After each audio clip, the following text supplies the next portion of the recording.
Atas nama Bapa dan Putra dan Roh Kudus. Amin. Inilah Injil Tuhan kita Yesus Kristus menurut Lukas. Dimuliakanlah Tuhan. Dalam perjalanannya ke Yerusalem, Yesus menyusuri perbatasan Samaria dan Galilea. Ketika ia memasuki suatu desa, datanglah 10 orang kusta menemui dia.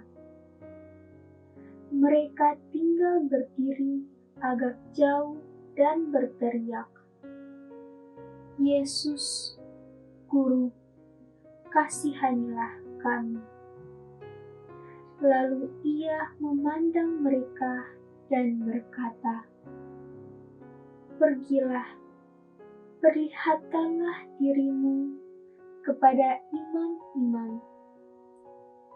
Dan sementara mereka di tengah jalan, mereka menjadi tahir.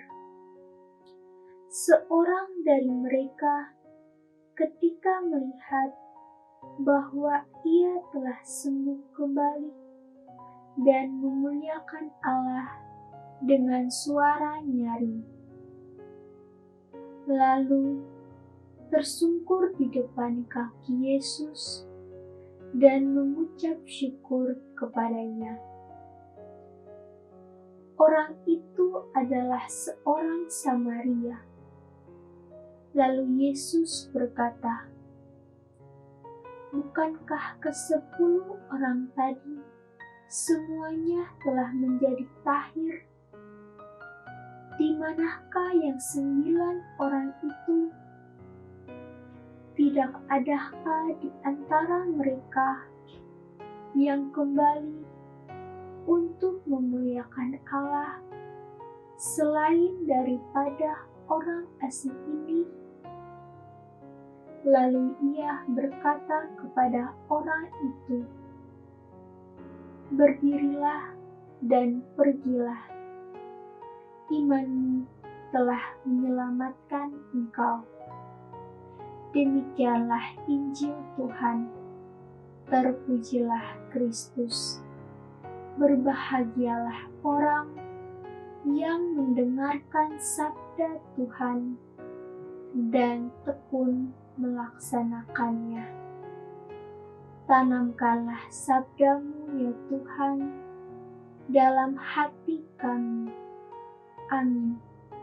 Atas nama Bapa dan Putra dan Roh Kudus. Amin.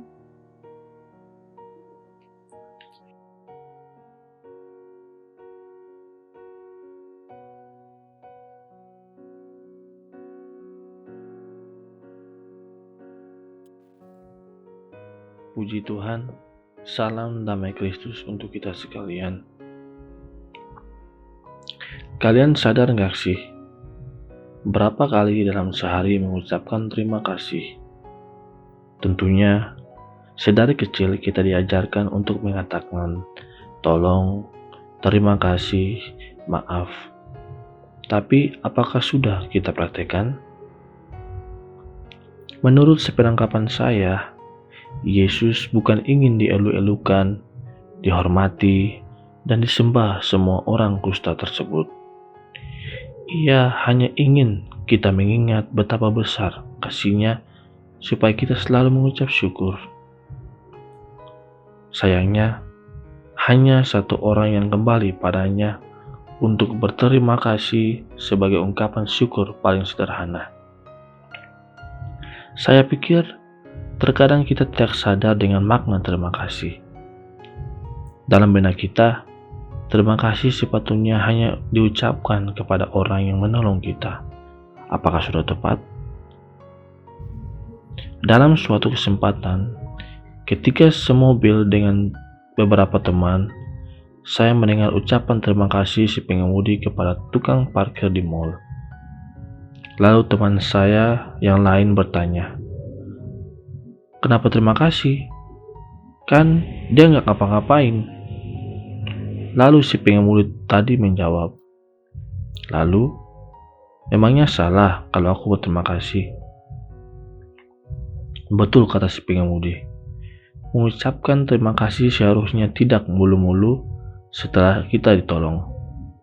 Dalam kasus tadi, si tukang parkir tanpa kita sadari sudah membantu dalam menjaga keamanan kendaraan kita, meskipun hanya dengan memindai tiket parkir. Selain itu, dia juga yang paling sering kontak dengan banyak orang, artinya sangat berisiko tertular di saat pandemi seperti ini. Jadi, apakah mulai sekarang kamu mau mengucapkan terima kasih dengan mudah?